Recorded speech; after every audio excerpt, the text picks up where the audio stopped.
अगर ये कहे कि मैं परमात्मा को जानता हूं, वो नहीं जानता।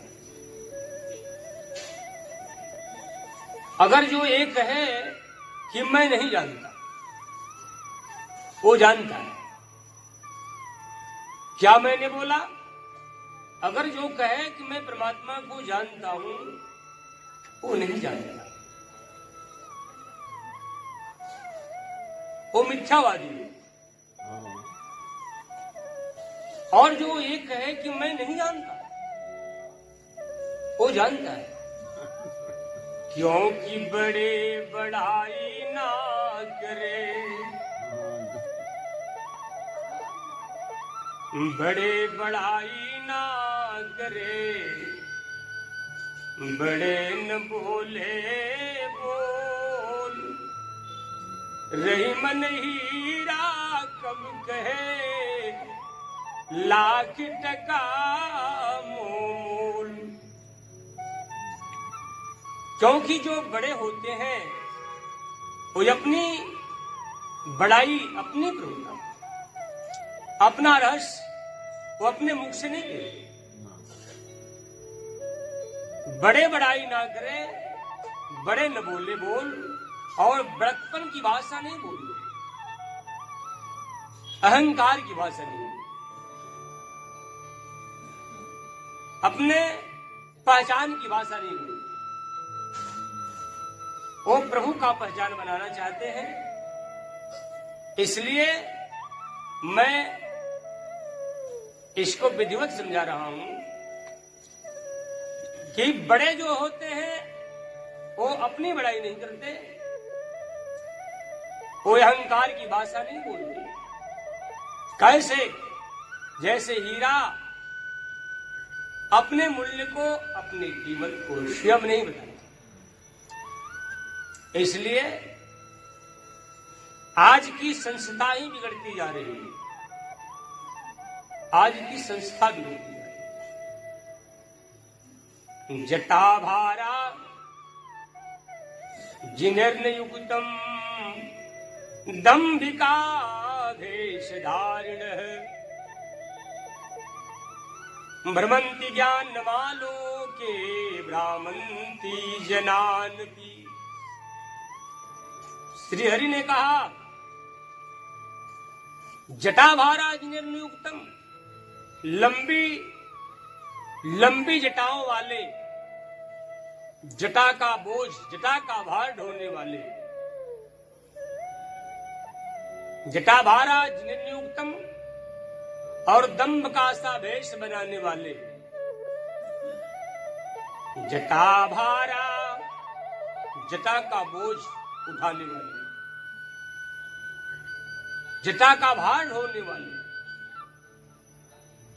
जटाभारा जिनेर्नयुक्तम दंभिका भेषधारिण, और पाखंड कैसे रूप बनाने वाले, केवल देखने मात्र। भ्रमंति ज्ञानमालोके भ्रामंति जनानपि। प्रेम से बोली सच्चिदानंद घन भगवान। भ्रमंति ज्ञानमालोके, मैं ज्ञानी हूं ऐसा कहते हुए, भ्रामंति जनानपि, मैं ज्ञानी हूं ऐसा जन समुदाय में कहते हुए वो विचरण करते। ऐसा जन समुदाय में कहते हुए वो विचरण करते। उनकी दिनचर्या क्या है, उनका स्वभाव, उनका स्वरूप कैसा है? संसारज सुखासक्त ब्रह्मज्ञो अस्मित बादिनः, कर्म ब्रह्मो भय भ्रष्टम तम तजेदम तदन्यथा। प्रेम से बोली सच्चिदानंद घन भगवान। संसार सुखासक्त, वे संसार के सुखों में संसार के विषयों में आसक्त हैं, छुटकारा नहीं है। संसार सुखासक्त, संसार के विषय भोगों में, घर में, स्त्री में, पदों में, प्रतिष्ठा में, सम्मान में वो आसक्त। संसार के सुखों में, पदों में, प्रतिष्ठाओं में, सम्मान में आसक्त। ऐसे पुरुष कर्म ब्रह्मो भय भ्रष्टम, ऐसा मानो वो अपने आचरण से भी, कर्म से भी गिर जाता और ब्रह्म से भी, अर्थात उभय का मतलब दोनों। वो कर्म से भी गिर गया, स्वभाव से गिर गया और उस परमात्मा से भी गिर गया।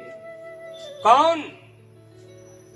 जो दंभ का सा भेष बनाया, पाखंड का सा भेष बनाया,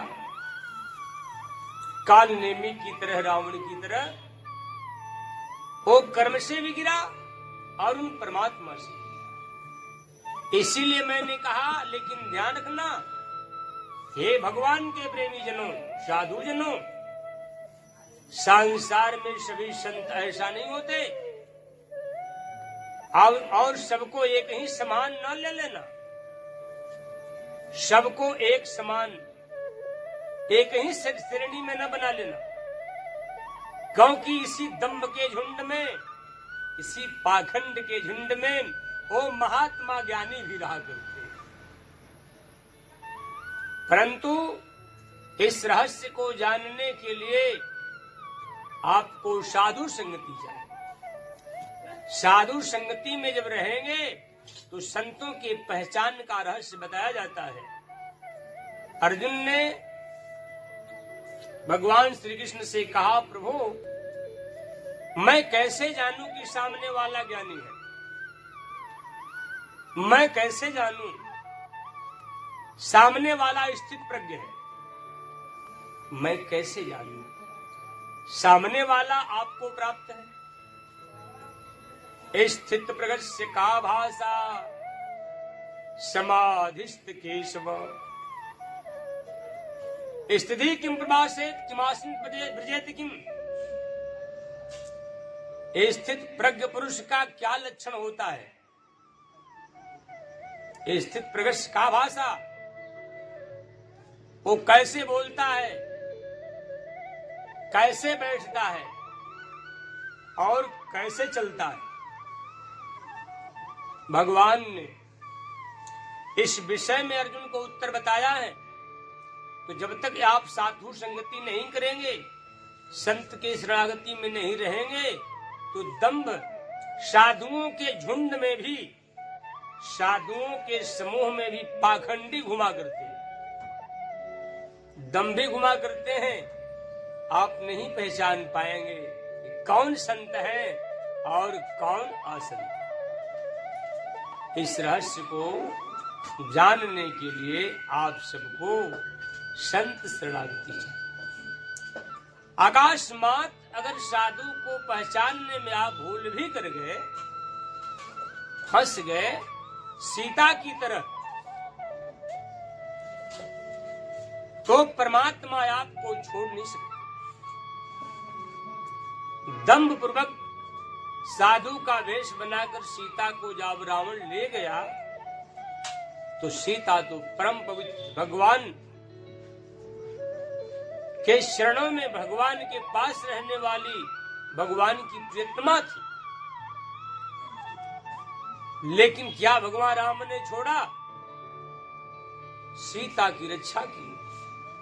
उसी प्रकार इन पाखंडियों के पाखंड में अगर आप फंस भी गए, अचानक निष्ठा आपका अगर पवित्र है, वैसे ही परमात्मा आपकी रक्षा करेंगे, जैसे रावण के पाखंड से माता जगदम्बा सीता का रक्षा करेंगे। लेकिन आपकी निष्ठा अच्छी होनी चाहिए, भगवान पर विश्वास होना चाहिए, प्रभु पर विश्वास होना चाहिए। आपके निष्ठाओं में अगर गड़बड़ी होगा तब आप ठगे जाए। लेकिन एक बात ध्यान रखिए, जिस पर भगवान की कृपा अगर हो जाती है उन पर ऐसा कोई व्यक्ति नहीं है जो आक्रमण कर सकता है, उसको नष्ट कर सकता है, उसे पथ भ्रष्ट कर सकता है, क्योंकि भगवान का तो ये स्वभाव है। भगवान कहते हैं अनन्याश्चिन्तन्तो माम जनाः पर्युपासते तेषां नित्याभियुक्तानां योगक्षेम वहाम्यहम्। उन अनन्य भाव से चिंतन, उन अनन्य भाव से नित्य निरंतर चिंतन करने वाले भक्त का मैं योग क्षेम स्वयं चलाता हूं। उस भक्त का योग और क्षेम मैं स्वयं चलाता हूं। तो जब जिसकी रक्षा भगवान करे, जिसकी रक्षा परमात्मा करे, तो सृष्टि में ऐसा कौन है उसे मार सके, उसे पथभ्रष्ट कर सके, उसे नष्ट कर सके? अगर ऐसा साहस किया तो समझ लीजिए कि उसका सर्वनाश निश्चित। अनेकों उदाहरण है।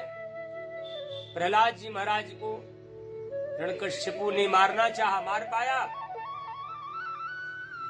प्रहलाद वो शरीर नहीं रह गए थे, वो आत्म स्वरूप हो गए। भगवान का जो दास होता है, भगवान का जो भक्त होता है, वो परमात्मा के स्वरूप में प्रवेश कर जाता है, आत्म स्वरूप में स्थित। विभीषण जी ने भगवान का शरण ग्रहण कर लिया, क्या रावण मार पाया? रावण मार पाया? क्यों? क्योंकि भगवान विभीषण की रक्षा कर रहे हैं। आप लोग भी यही समझिए, जाको राखे साइया मार सकी ना, बाल न बाका कर सके, चाहे जग बैरी हो। जिसकी रक्षा स्वयं भगवान करे, उसका बाल बाका अर्थात उसको मारने वाला कोई है ही। क्या विशेषता है कि लोग नहीं मार पाते? क्या विशेषता? क्या पंचभूतों से उसका शरीर नहीं बना है? क्या बना है? विशेषता क्या है कि नहीं कट पाया, नहीं मर पाया?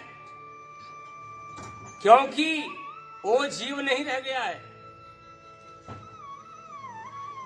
वो जीव नहीं, वो शरीरधारी नहीं रह गया। जीव के अंदर 6 दोष विद्यमान है।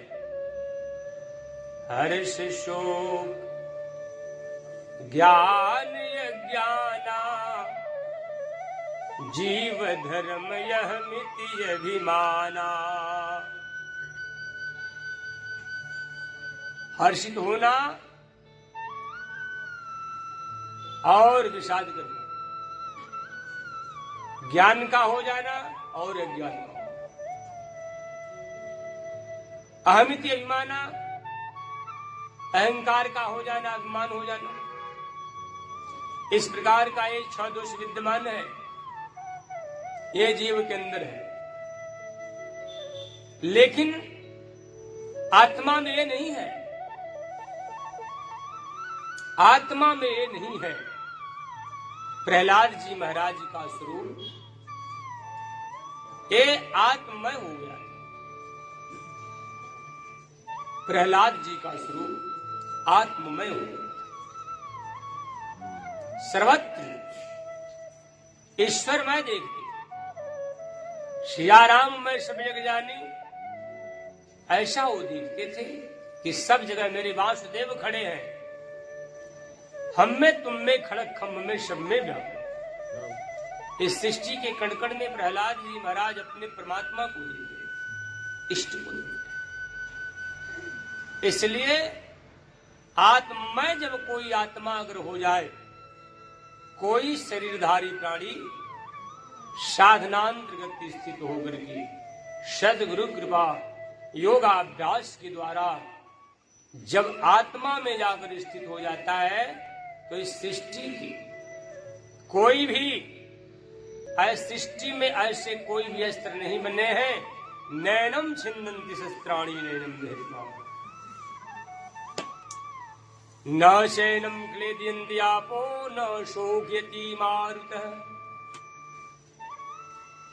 इस सृष्टि में पंच महाभूतों के द्वारा बने हुए अस्त्र और शस्त्रों से आत्मा को छेदा नहीं जा सकता।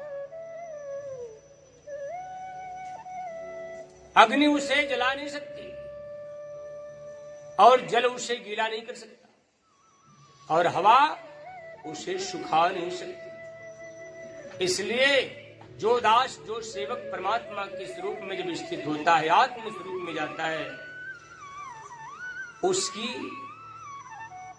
सुरक्षा स्वयं परम ब्रह्म सच्चिदानंद प्रभु की कोई मार नहीं सकता। आत्ममय हो जाता। ऐसा जान करके आप सब लोग भी इसी लक्ष्य को प्राप्त करने के लिए साधन करें। अगर इस लक्ष्य को आप प्राप्त नहीं कर पाएंगे, नहीं कर पा रहे हैं, तो एक काम कर लीजिए, आप संतों के साथ सदा रहा करिए। परमात्मा की तत्व ज्ञान, परमात्मा की कथा का श्रवण किया जाए,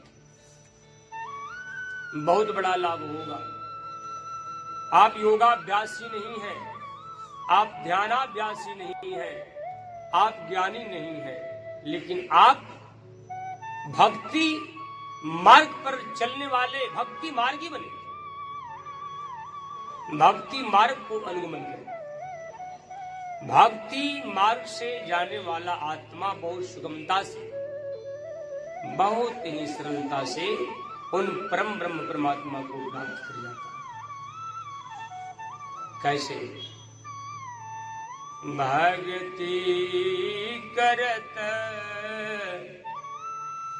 भक्ति करत बिनु जतन प्रयासा,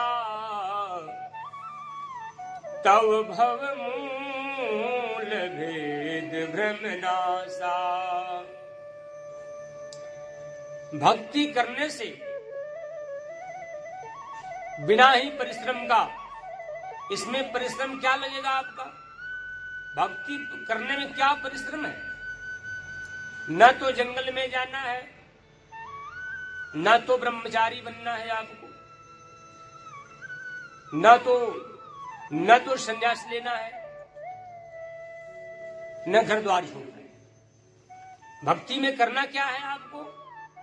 तो मैं तो कई बार बता दिया हूं कि सत्संग में आना, साधु के साथ रहना, जहां भगवान की कथा हो रही है आप वहां आइए। प्रथम भगति संतन कर संगा। अब संत के पास आने में कौन कठिनाई? संत आपसे कुछ मूल्य मांगते भी नहीं कि मुझे पैसा दे दो। बिन पैसे का आपका कल्याण होने वाला। भगवान ने जो साधन बताया, आज साधन के प्रतिकूल लोग आचरण कर रहे हैं। आज सत्संग और कथा का व्यापार हो गया है। इस जगत में परमात्मा का कोई मूल्य लगा सकता है, लेकिन लग रहा है। परमात्मा का कोई मूल्य नहीं लगा सकता, लेकिन रामचरितमानस की कथा कहना है, इसका मूल्य लेना। श्रीमद् भागवत महापुराण की कथा कहना है, कितना लेंगे महाराज जी? ये मूल्य लग रहा है। अब परमात्मा भी बिक गए पैसे पर, सत्संग भी बिक गया पैसे पर।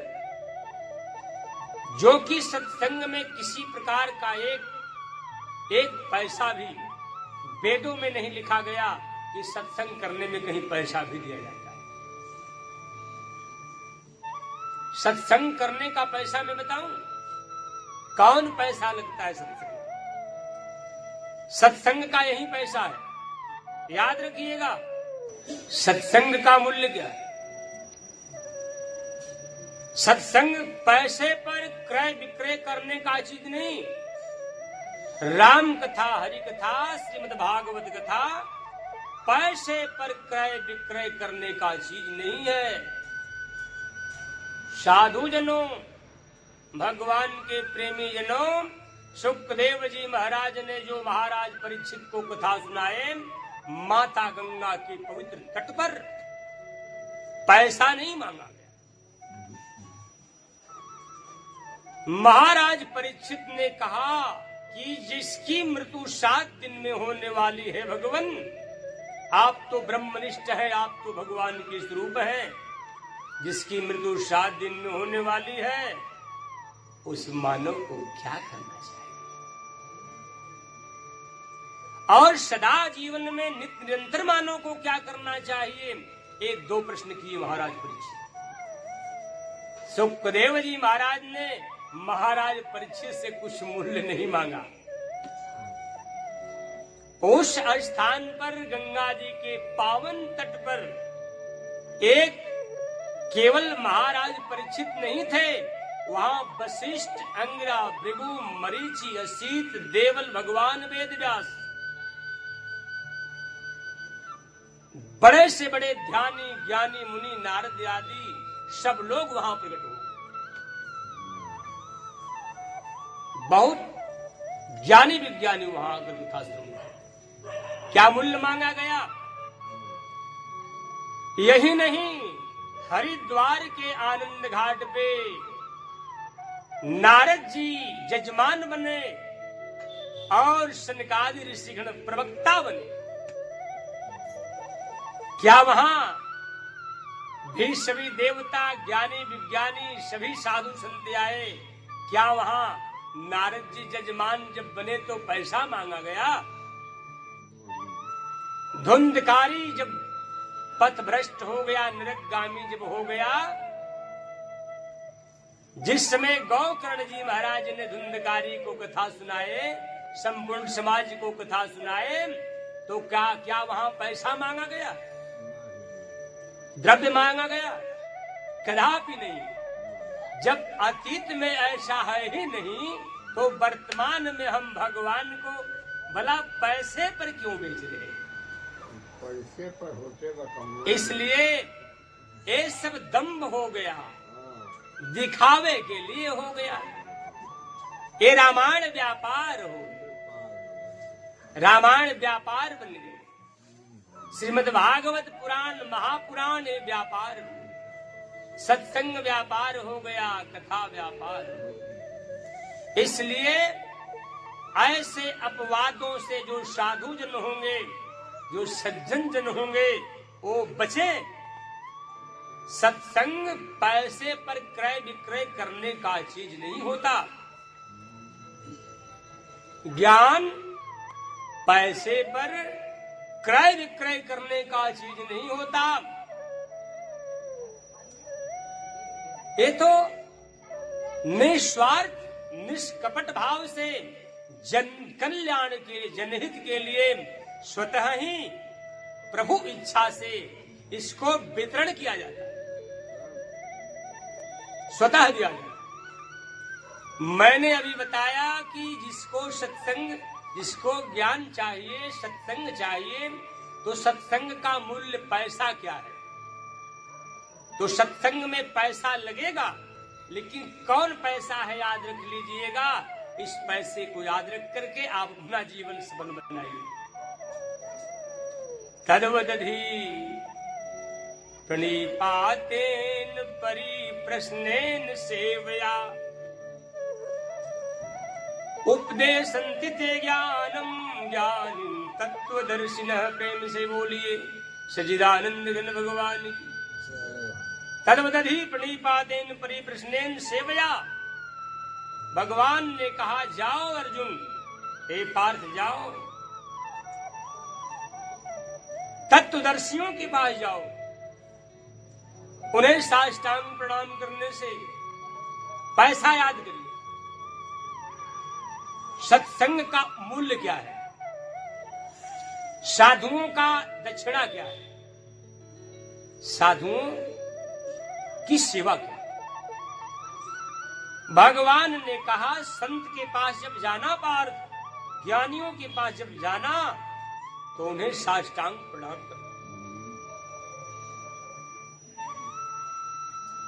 और सरलता पूर्वक उनसे प्रश्न करना। ओ अगर बैठने को ना कहे तो खड़ा रहना, अगर बैठने को कह दे तो जहां कहे वहां बैठ जाना और उनके नजदीक उनके पास बैठ करके सर नीचे करके हाथ जोड़कर उनसे प्रार्थना करें, भगवान हे प्रभु आप दाता है, मैं भिखारी, आप प्रभु हैं, आप गुरु हैं, मैं आपका शिष्य हूं, मैं वासना रूपी, मैं कामना रूपी, मैं संसार के इस विषय वासनाओं से घिरा हुआ तुच्छ मानव, मैं दुष्ट हूं और इस माया की नगरी से हे भगवान, इस ममता की नगरी से हमें निकालने का कोई मार्ग बताए। मैं क्या करूं, कैसे रहूं, मेरी दिनचर्या कैसी होनी चाहिए, मेरा कर्तव्य क्या है? आप मेरे गुरुवर बनकर हमें संभाल लीजिए। इस भाव से संत के पास जाइए। इसमें कहीं पैसा का नाम आया? जब पैसा का नाम नहीं आया तो आज पैसा क्यों? श्रद्धा से जो कोई दास अपने गृहस्थी आश्रम से चाहे जहां का मतलब चोरी का धन नहीं आना चाहिए, जो आया हुआ शिष्य अपनी श्रद्धा से आपके चरणों में अगर रख दे तो उसे ईश्वर का प्रसाद समझकर उसे अपने पास रख लेना। अगर जो भगवान का भक्त है उनको मैं संकेत करता हूं, इस मस्तिष्क में पैसे को कभी स्थान न देना, पैसे का स्थान अपने चरणों में रखना और मस्तिष्क में भगवान को। कहीं मस्तिष्क में अगर पैसा रख दिए तो आप साधक तोड़कर बिखर जाएंगे। पैसा बोल कभी नहीं। भगवान को मस्तिष्क में चिंतन में रखे, पैसा को न रखे। श्रद्धा पूर्वक कोई याचक भिक्षुक या आपका शिष्य सेवक अगर प्रदान कर दे उसको प्रसाद समझ करके ले लेना, लेकिन कभी मानसिक भाव प्रकट न करना। ये परमात्मा का बनाया हुआ विधान है, लेकिन आज ये सारे सिस्टम बिगड़ गए। इसलिए भगवान ने बताया कि जो हमारे हैं, हमारे दास हैं, हमारे दास को चाहिए कि हमारे आदेश का पालन सदा करे, हमारे मत का अनुसरण सदा करे, हमारे बनाए हुए पद चिन्हों पर चला करे। अगर जो उल्लंघन कर दिया उसको दंड मिलेगा। आज जो मेरे बताए हुए मार्ग पर चला उस रास्ते में मैं मिलूंगा। एमे मतमीदम नित्यमनुतिष्ठन्ति मानवा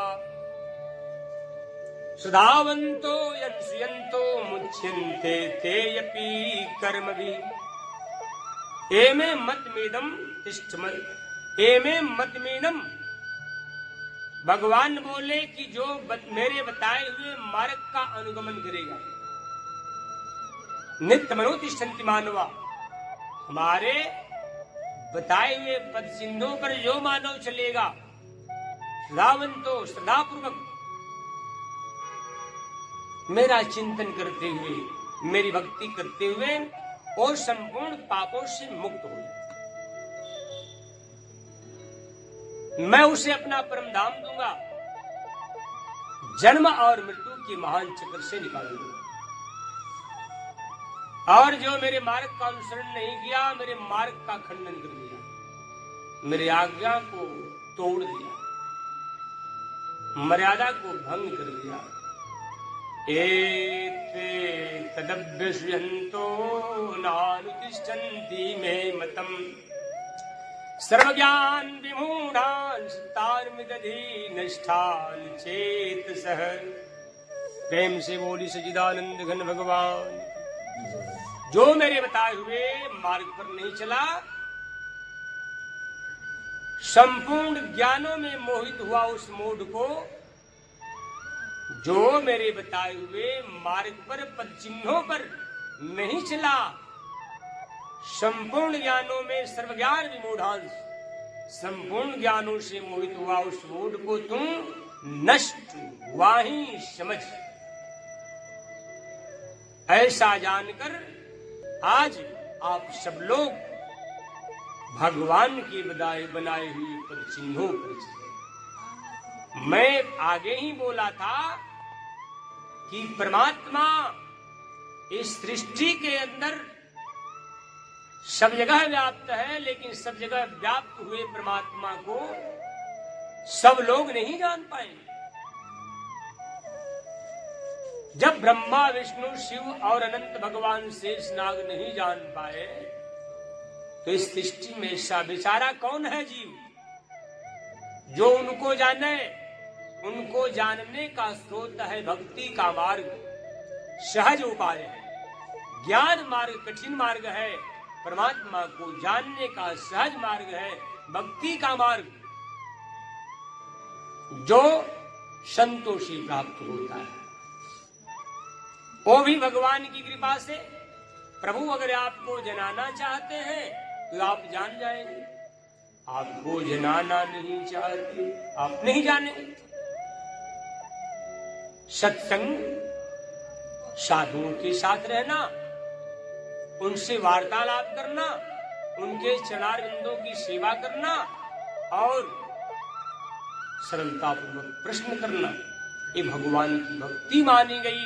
सहज में बेड़ा पार हो जाए। उनके मुख कमल से निकला हुआ तत्व ज्ञान, भगवान की कथा, भगवान के चरित्र जो आ रहे हैं, इसके श्रवण का नाम है दूसरा भक्ति। ये दूसरी भक्ति मानी गई।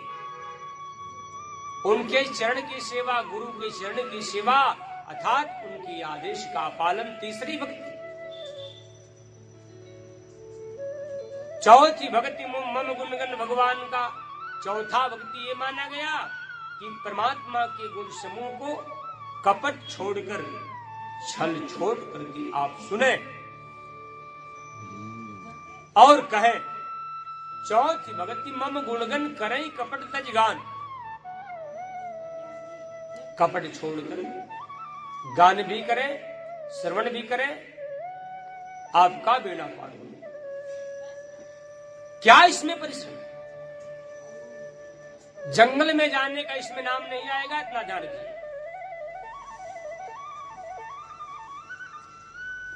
मंत्र जाप मम दृढ़ विश्वासा, मेरे नाम मंत्र राज नाम का जप कर।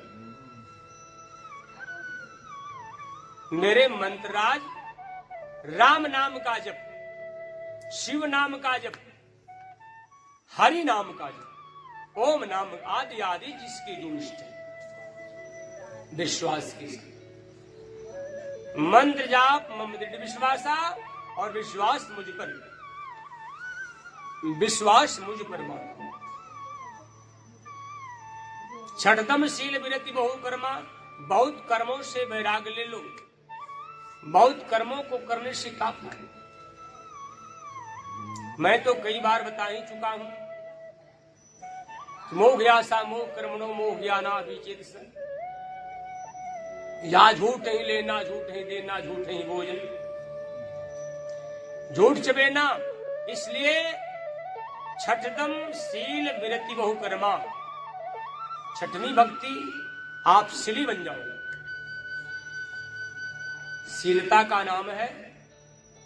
अच्छा, शीलता ऐसा गहना है, ऐसा वस्तु है कि जल्दी सबको नहीं मिलता। शीलता कैसे मिलेगा आप लोगों को? शील की मिल बिनु बुध सेवकाई। बिना ज्ञानी के सेवा का शील प्राप्त नहीं होगा। बिना ज्ञानी के सेवा का शीलता प्राप्त आपको नहीं होगी। अगर शीलता चाहते हैं तो ज्ञानी की संत की सेवा करो। शीलता उसे माना जाता है जिसको कोई गाली भी दे दे, अपमान नहीं कर दे, लेकिन उसके चेहरे की प्रसन्नता कभी नहीं जाती। मंद मंद मुस्कान और चेहरे पर प्रकाश रहता है, ऐसा लगता है कि उसे कुछ असर ही नहीं पड़ पा रहा। ऐसा लगता है कि उसको कोई कष्ट नहीं। बूंदेगाद सहेंगे कैसे, खल की वजन संग सहेंगे। शीलता में छल और कपट का अभाव होता है। छठदम शील विरति बहु कर्मा, बहुत कर्मों से वैराग ले लो।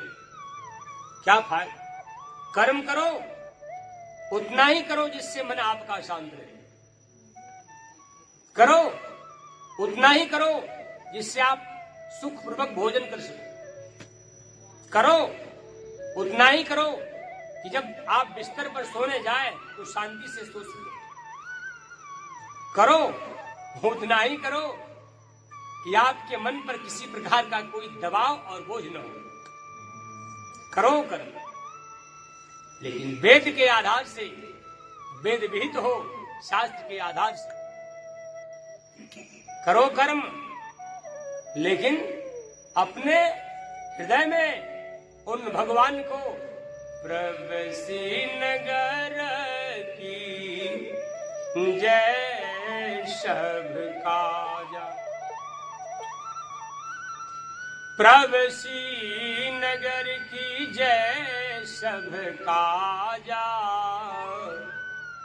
हृदय राखी कौशलपुर राजा। हृदय में राम को रखकर कर्म करो। इसलिए बहुत कर्म से क्या लाभ? कर्म उतना ही करिए जिससे आपको शांति मिले। साईं कह दीजिए परमात्मा से, भगवान से, साईं इतना दीजिए। साईं का मतलब हे ईश्वर, हे प्रभु, हमें उतना ही दो। साईं इतना दीजिए, जामे कुटुंब सवाय, मैं भी भूखा ना रहूं, साधु न भूखा जाए। हे ईश्वर, हे जगन्नाथ, हे बाल मुकुंद, हे नंद नंदन, हे सर्वांतर्यामी, हे विश्वात्मा, बस इतना ही दे दो जिसमें मेरा परिवार समा जाए। जामे जामे कुटुंब समाए, जिसमें मेरा कुटुंब, मेरा परिवार, जिसमें मेरा परिवार समा जाए। हे ईश्वर, बस इतना ही दे दो जिसमें मेरा परिवार समा जाए।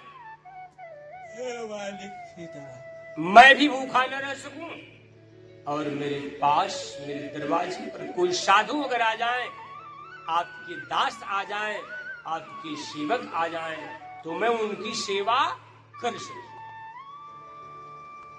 इसीलिए भगवान राम ने, संतों ने भक्ति में इसको जोड़ा कि छठदम शील विरति बहु कर्मा, बहुत कर्मों से वैराग लेना और शीलता को धारण करना छठवां भक्ति। नित्य निरंतर सज्जन धर्मा, नित्य माने सदा, निरंतर का अर्थ होता है कभी अंतर न हो। नित्य निरंतर सज्जन धर्मा, सज्जन के भाव में रहना।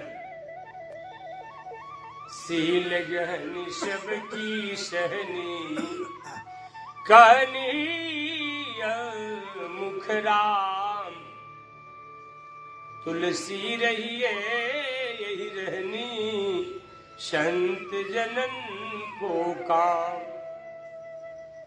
सज्जन धर्म, सज्जन का स्वभाव, सज्जन का धर्म लेकर पृथ्वी पर विचरण करो। सज्जन के भाव में सज्जन के धर्म को लेकर विचरण करना। 6वीं भक्ति, नित्य निरंतर सज्जन धर्मा, शांत रहना, ज्यादा न बोलना, शुद्ध आहार विहार करना, आंखों से बुरा दृष्टि न देखना, कानों से अपशब्द न सुनना, आदि आदि, ये सब सज्जन का धर्म है। इसमें क्या लगेगा?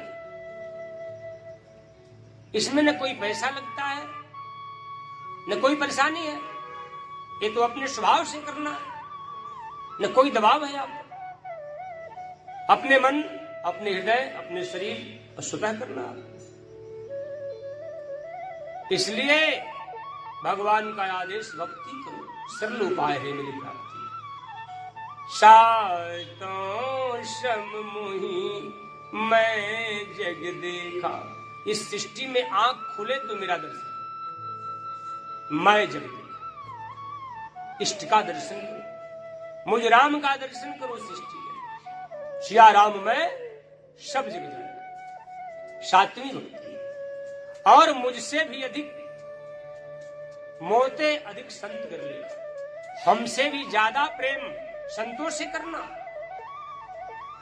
हमसे भी ज्यादा प्रेम संत से करना। क्योंकि संत मिलन भगवंत भजन, संत न होते जगत में तो जन्म का संत ही मुझे बताएंगे। इसलिए ये भगवान की 7वीं भक्ति, संतों से मिलना, संतों से, भगवान से भी अधिक प्रेम करना, सब जगह ईश्वर को। 7वीं भक्ति मानी गई। 8 यथालाभ संतोषा, यथालाभ संतुष्टो द्वंद्वातीतो विमस्त्र, समा सिद्धाव सिद्धो ही च कृत्वापि न निबद्धते। अपने आप प्राप्त हुए लाभ में सदा संतुष्ट रहना। स्वप्न में भी किसी स्त्री, किसी के धन का, किसी के स्वत्व का, किसी के रूप का, किसी भी प्राणी का विचार न करना। ये है भगवान की 8वीं भक्ति। 8 यथा लाभ संतोषा, सपने नहीं देखहि पर दोषा। 9 सरल सन सब छलहीना, मम भरोसे ही हर्षन दीना। छल और कपट को छोड़कर, छल और कपट को सरल हो जाना, मुझ पर विश्वास भरोसा कर, भरोसा मुझ पर करो, सरल हो जाओ। 9 सरल सन सब छलहीना, मम भरोस मेरा भरोसा करो। ही हर्ष न दीना, हर्ष और विषाद से अलग रहना, शाम सदा सर्वदा रहना, सिद्धि में भी और सिद्धि में। समा सिद्धाव सिद्धो च कृत्वापि न निबद्धते। सिद्धि और सिद्धि में सम रहना, हानि और लाभ में, जय में, पराजय में सम रहना। ये है भगवान की भक्ति। इन 9 भक्तियों में से जिस आत्मा में अगर एक भी भक्ति विराजमान होगी, वो परमात्मा को सहज में ही प्राप्त कर जाएगा, कोई शंका नहीं। इसलिए आप सब लोग अगर अपना भला कल्याण चाहे तो भगवान की भक्ति को ही करें, लाभ होगा, आत्म उन्नति बढ़ेगी, आप सबका उद्धार, आप सबका कल्याण। प्रेम से बोलिए सच्चिदानंद भगवान।